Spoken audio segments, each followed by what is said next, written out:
Radio 59 WROW, first on the dial. And now, another tale well calculated to keep you in suspense. Elemental, adapted for suspense from a story by Stephen Vincent Benet. Thirsty people everywhere prefer ice-cold Pepsi-Cola. And because it's light, it refreshes without filling. Charlie, be sociable. I am, Kay. Pepsi is a favorite of thirsty people from Maine to Hawaii, from Alaska to Florida. Charlie. It's perfect for parties or picnics, so serve Pepsi to your guests. That's helpful, but... This is the sociable part.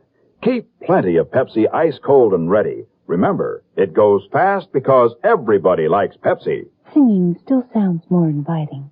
May I? Be sociable. Look smart. Keep up to date with Pepsi. Drink light, refreshing Pepsi. Stay young and fair and debonair. Be sociable. Have a Pepsi. But singing doesn't say, pick up an extra carton of Pepsi today. Better yet, get a case. You do that.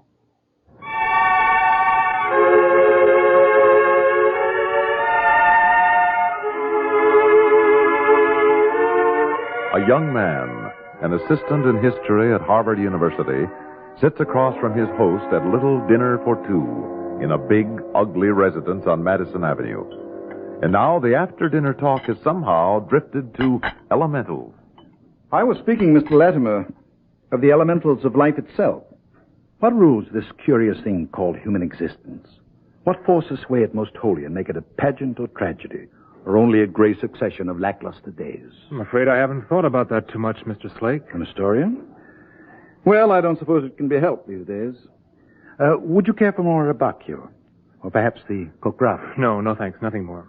It was delicious. How nice of you to be so pleased. I must confess I found the bavette prepared, shall we say, a little beyond al dente. Still, your pleasure allows me to excuse the oversight. Your gratification is my own. I thought it was perfect. Good.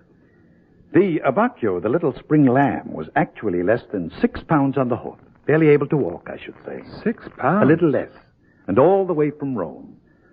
I suppose it's a shame in a way, but then refinement of appetite is bound to lead to what I imagine you think of as cruelty. Oh, I do think it's cruel. I don't see why refinement of appetite, as you call it, should necessarily lead to cruelty. Don't you?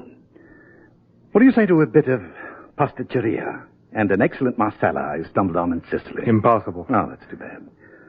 Tonight I wanted to especially honor you for your flawless translation of Guicciardini. Thank you. And forgive me, it's just too much. Really? Perhaps a little later, the beautiful country cheese, bel paese and pears. But for now, my question, Mr. Latimer, was about essentials. What would you say was the essential, invisible power that rules all human affairs? I really couldn't say. Unless you mean God. I was thinking of something quite different. And it was you who clarified it for me in your remarkably terse version of the chapter on the merry diversions of His Highness, Prince Alessandro.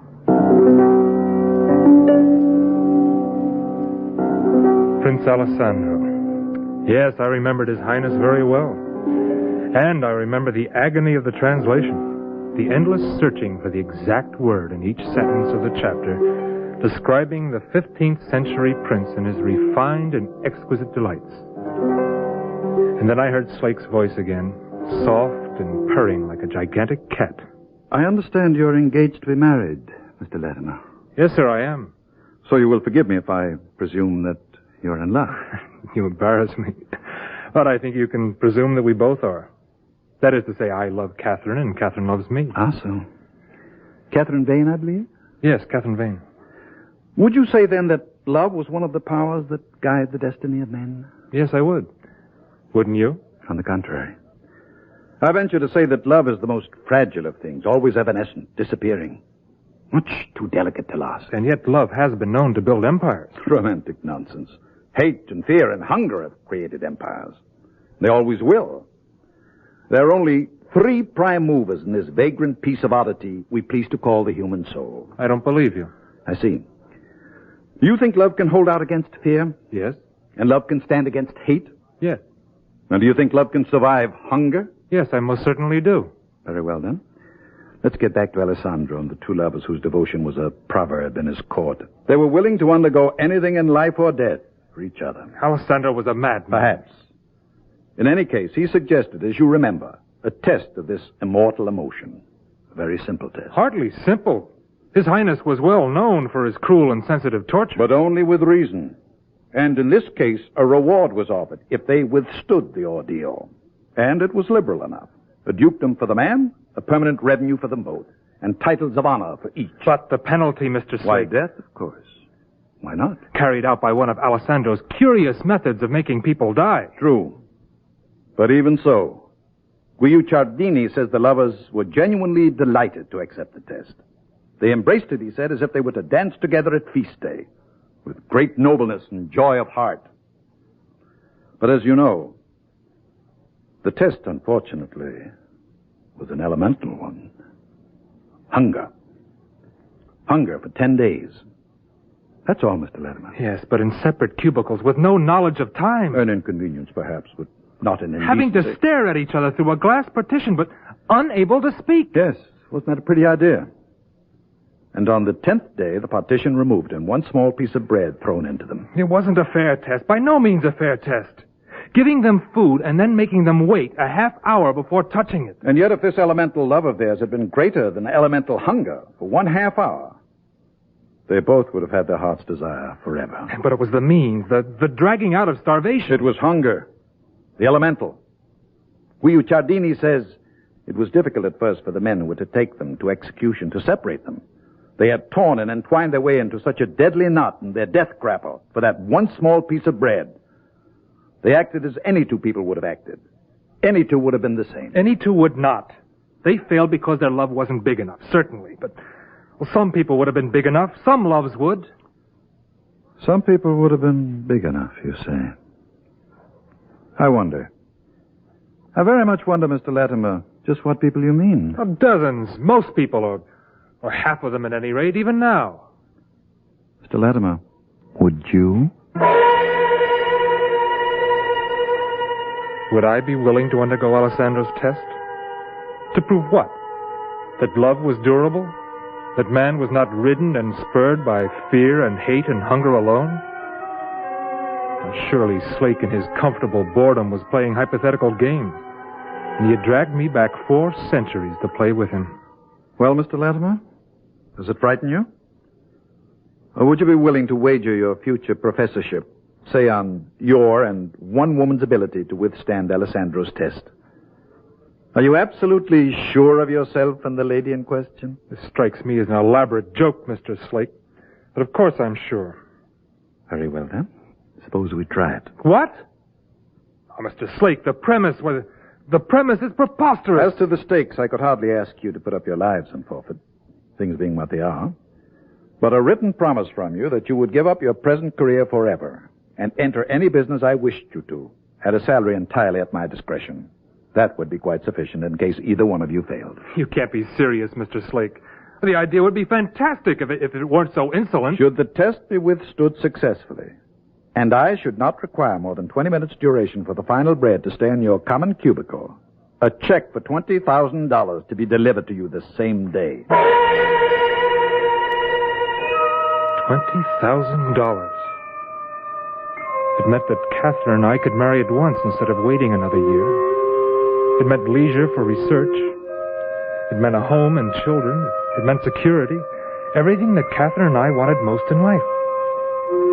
But the conditions were so unreal, so lost in antiquity, that I could only feel as though I were caught in a silken net and unable to get out. Well, Mr. Latimer, I offer. And I refuse. It's idiotic. Idiotic? Will you remember it that way when you're poor and at your wits' end?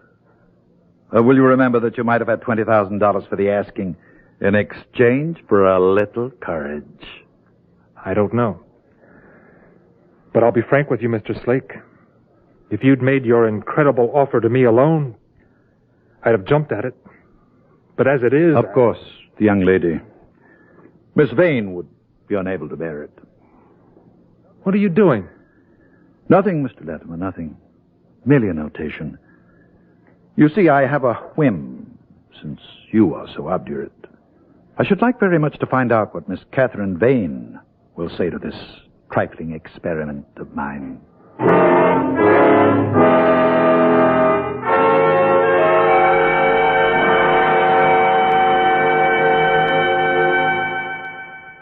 In just a moment, we will return for the second act of Suspense.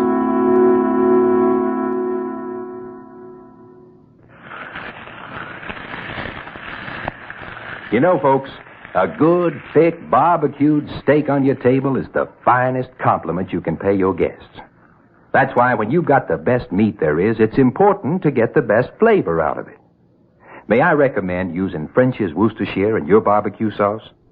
You see, French's Worcestershire has 15 different spices and other ingredients blended into it. Not 2 or 3 measly old things, but 15. This French's Worcestershire recipe of spices and other ingredients, when added to your own hot or sweet barbecue sauce, brings out every last bit of the wonderful, juicy flavor in food, where you can barely keep your mouth from watering. See the difference French's Worcestershire makes in your barbecue sauce. Send for this special offer. Get 12 delicious new barbecue sauce recipes. Just write Barbecue Book, Box 56, that's Box 56, Rochester, New York.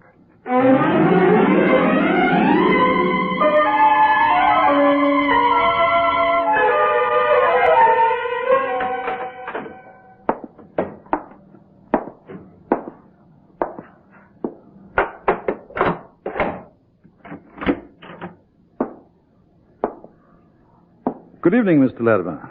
Good evening, Mr. Slake. Everything perfectly all right, Mr. Latimer? Everything entirely satisfactory. Oh, charming. You're admirable guests, Mr. Latimer, you and Miss Vane. I really wished for you at dinner tonight. The bisque had a trifle too much whipped cream in it, but the fish was perfection. Brodetto, you know. An ancient Spartan preparation. Stop it. Oh, did you? I forgot. My apologies. And by the way, I trust you understand the inconvenience of no soap or toothpaste. Cleansing, to be sure, but also edible. I am sorry. I have no complaints. No complaints. Very well, then. Good night.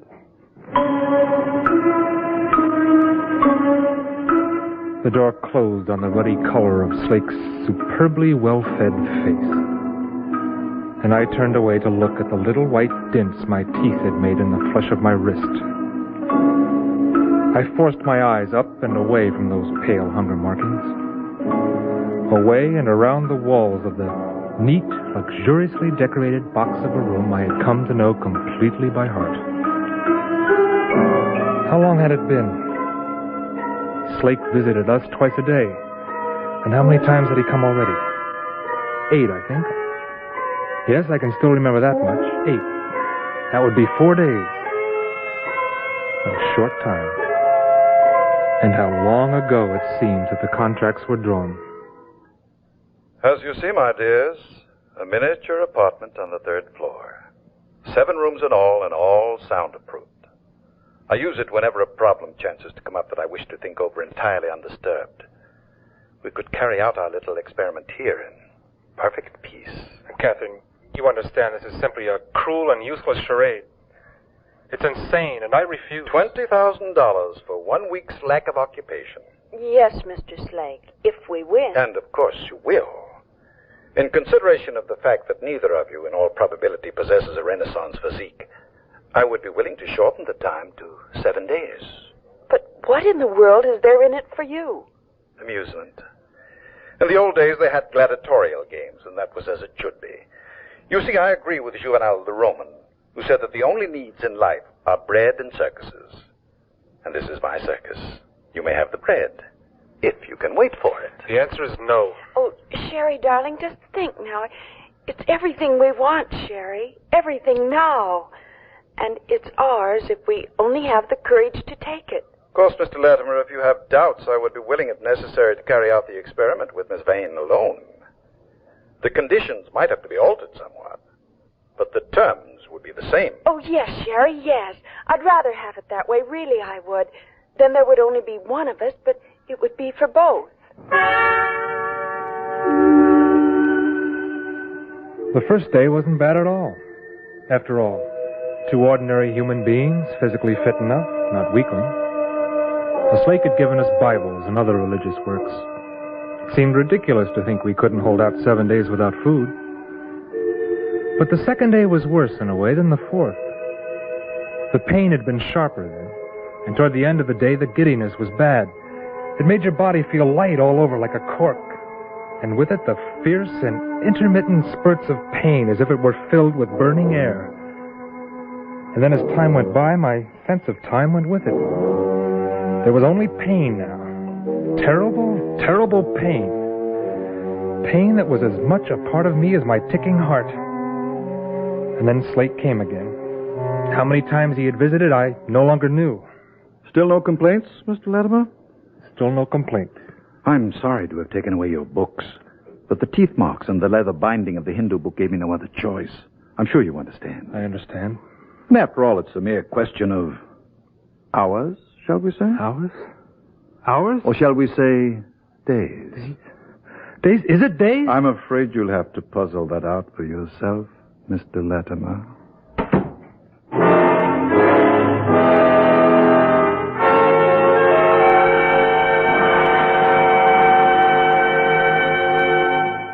In just a moment, we will return for the concluding act of Suspense. Munch, munch, munch a bunch of Fritos, corn chips. It's not polite to smack your lips, but you can't help it with Fritos, corn chips. Munch, munch, munch a bunch of Fritos, corn chips.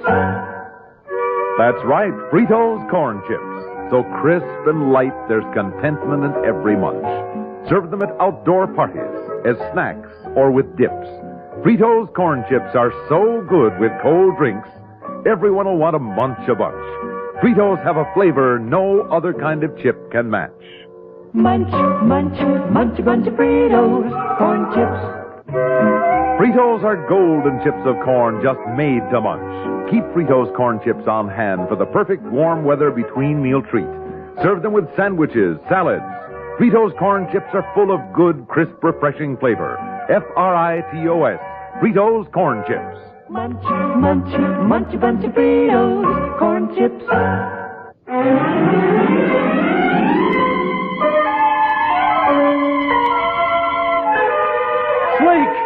Slake! Right here, Mr. Latimer. I'm afraid I shall have to withdraw from the contest. Really? When only a few more hours would have brought us to the interesting part? Yes. According to the agreement, Mr. Latimer... I don't care about the agreement. Neither of you may be released without the full written consent of the other. I'll find it so will she. Just look at her. A little less plump, perhaps. A forfeiture clause would be invoked, of course. I don't care. And I could use your brains for, let us say, 10 years. Anything.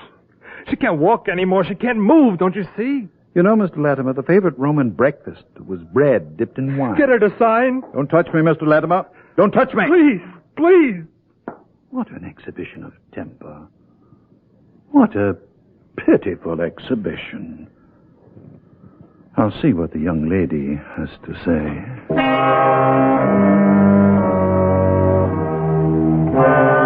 I remember that Slate came back and said that Catherine had refused to sign. But I don't remember being carried down the corridor and placed in the other cubicle. I remember only colors that streaked before my eyes like blots of livid light. Piercing colors of sunset orange and scarlet and bright green. Reeling dreams like the patterns a madman draws in the air. And at the end of it, a collapse into broken piece. A piece so complete that I thought I had died. But turning on my couch, I saw another figure in the room. And between our two couches, there was something on the floor. Something solid and white. A piece of bread. And now the figure on the other couch stirred. Its great eyes stared at the bread. The thing on the other couch had seen the food, too, and wanted it as bitterly as I wanted it. But I was careful. I put my hand slowly in front of me like the paws of a cat and carefully slid to the floor. I waited on all fours for a moment, waiting to see what that woman would do.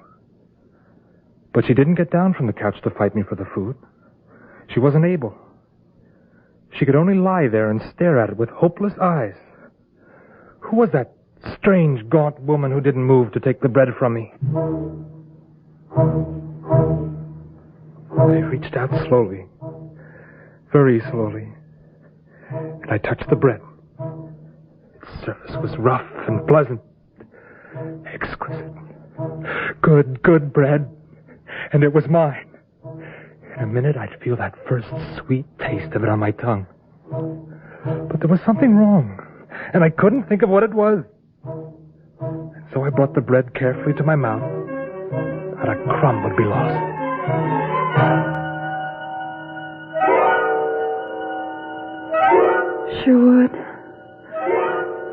Sherwood, Sherry. Oh, Sherry dear. Oh, Sherry, I'm so hungry. Catherine, that was it. That's what I forgot. It was Catherine who was hungry, and she'd have to eat right now. That was Catherine.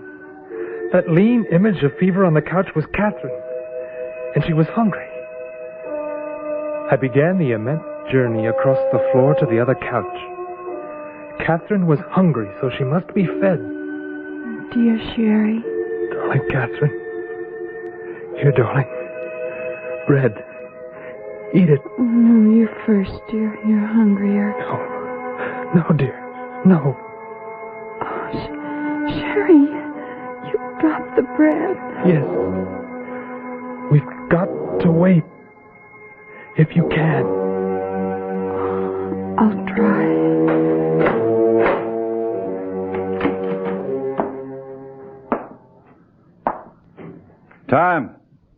Time. All over. Oh, pick it up, you babies. Pick it up. It's yours. Well, do you think I'm going to feed you?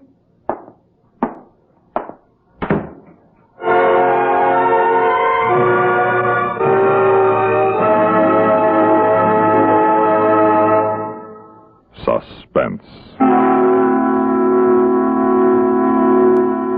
You've been listening to Elemental, adapted for suspense from a story by Stephen Vincent Benet. In a moment, the names of our players and a word about next week's story of Suspense.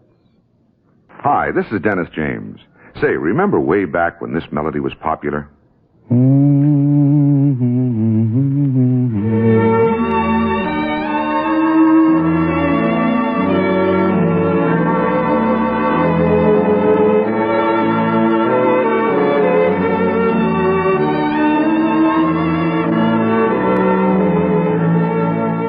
There's something very special about a long-time favorite, isn't there?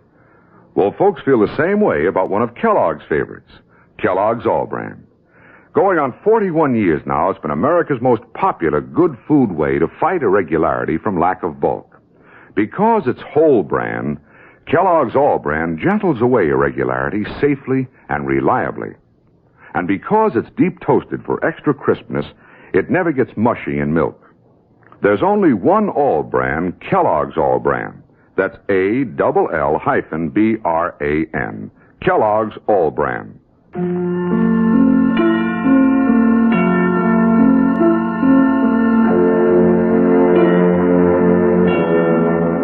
Heard in tonight's story were Phil Meader as Latimer, Santos Ortega as Slake, and Ellen McRae as Catherine. Listen again next week when we return with 60 Grand Missing by Robert Arthur, another tale well calculated to keep you in Suspense.